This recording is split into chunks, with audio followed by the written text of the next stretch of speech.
Hello friends, welcome back my YouTube channel. कुछ आपकी ऐसी आदतों की वजह से गर्भ में बच्चे का विकास रुक सकता है। आज की वीडियो में हम ये बात करेंगे। आपको आपकी खान पान से लेकर आपकी दिनचर्या, आपकी लाइफ स्टाइल को थोड़ा सा ध्यान में रखना चाहिए, जिससे आपके गर्भ में पल रहे बच्चे का विकास अच्छे से हो, कोई भी उसमें रुकावट ना हो। आज की वीडियो में यही बात करेंगे।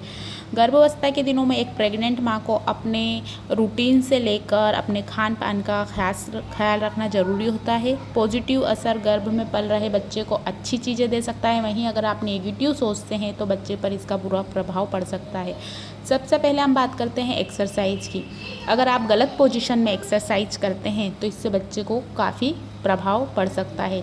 जब भी एक्सरसाइज करें अपने गायनोकोलॉजिस्ट से संपर्क करें कि हमको प्रेगनेंसी के दौरान कौन सी एक्सरसाइज करना चाहिए, और इस बात का ध्यान रखिए पोजीशन बिल्कुल सही होना चाहिए। अगर आपकी पोजीशन गलत होगी तो बाद में आपको शरीर में दर्द हो सकता है। आपको दर्द होगा तो गर्भ में पल रहे बच्चा भी सुस्त रहने लगेगा, तो इससे बच्चे का विकास रुक सकता है, प्रभावित हो सकता है।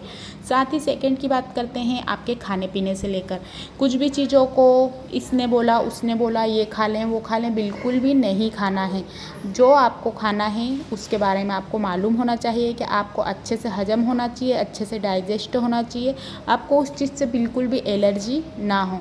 आपने किसी के भी कहने में कुछ खा लिया, अगर आपको बाद में परेशानी होती है, पेट में दुखना, लूज मोशन होना, कॉन्स्टिपेशन होना, सर में दर्द होना, हाथ पैर चेहरे पे शरीर में कहीं भी इचिंग होना, खुजली होना, दाने होना, लगातार उल्टियाँ होना, जी मचलाना, तो अगली बार ध्यान रखिए कि उन चीज़ों को बिल्कुल भी ना खाइए, क्योंकि आपका बच्चा उसको सूट नहीं कर पा रहा है। आपको प्रेगनेंसी के दौरान वो चीज़ बिल्कुल भी हजम नहीं हो पा रही।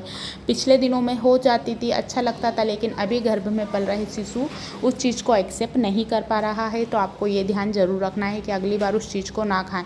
जब भी जो कोई भी चीज़ खाते हैं किसी भी मात्रा में, तो उसकी एक निश्चित मात्रा में खाइए, लिमिटेड मात्रा में खाइए, ताकि आपको एक अनुमान लगाने में, एक ध्यान में रखने में आसानी होगी कि आपको अगली बार ये चीज़ नहीं खानी है, और अगर खानी है तो कितनी मात्रा में खानी है।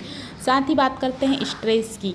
बिल्कुल भी प्रेगनेंसी के दौरान स्ट्रेस नहीं लेना चाहिए। एक माँ के जो रक्त से या तंत्र से ही बच्चे का जो तार जुड़े रहते हैं दिल के, तो इस बात का ध्यान ज़रूर रखिए कि जो आप सोचती हैं, जो आप करते हैं, उसका पॉजिटिव असर आपके बच्चे पर ज़रूर पड़ता है। अगर आप बहुत ज़्यादा बुरे भाव या बहुत ज़्यादा हॉरर फिल्में देखती हैं, बहुत ज़्यादा नेगेटिव थॉट्स आते हैं, तो ये भी बच्चे को प्रभाव कर सकता है। तो इसलिए हैप्पी रहने की कोशिश कीजिए, अपनी डाइट का ज़रूर ध्यान रखिए।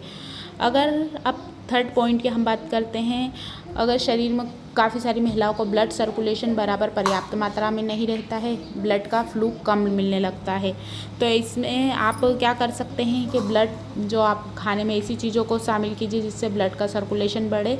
क्योंकि कभी कभी आपको प्रेगनेंसी के दौरान जब आपकी डिलीवरी होती है तो काफ़ी ब्लड की ज़रूरत रहती है, और बच्चे काफ़ी दुबले पतले रहते हैं, बच्चे का अच्छे से विकास नहीं हो पाता है, बच्चे का वेट कम रहता है, बच्चे का डेवलपमेंट धीमा हो सकता है।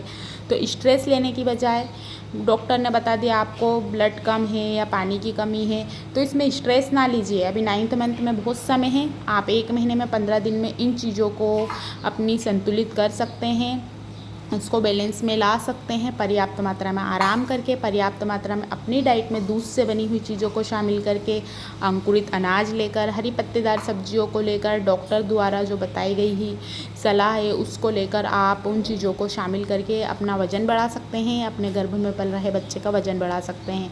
निश्चित मात्रा में कहा जाता है पानी की मात्रा को बढ़ाइए, क्योंकि शरीर में बच्चे को पानी की कमी नहीं होना चाहिए। अगर पानी की कमी रहती है तो आपकी डिलीवरी में काफ़ी परेशानी आती है, बच्चे का विकास धीमा हो जाता है, बच्चे का विकास रुक जाता है, कभी कभी बच्चा ऊपर फंस जाता है, कभी कम पानी की वजह से नीचे नहीं पुश हो पाता है, कभी ज़्यादा पानी की वजह से नीचे नहीं हो पाता, उसकी मूवमेंट फील नहीं हो पाती है। तो ऐसे में लिक्विड की मात्रा को लगातार बढ़ाइए, जूस पीजिए, फ्रूट्स जूस पीजिए, पानी लगातार पीजिए, नारियल पानी पी सकते हैं, जिससे आपको किसी भी प्रकार की परेशानी ना हो।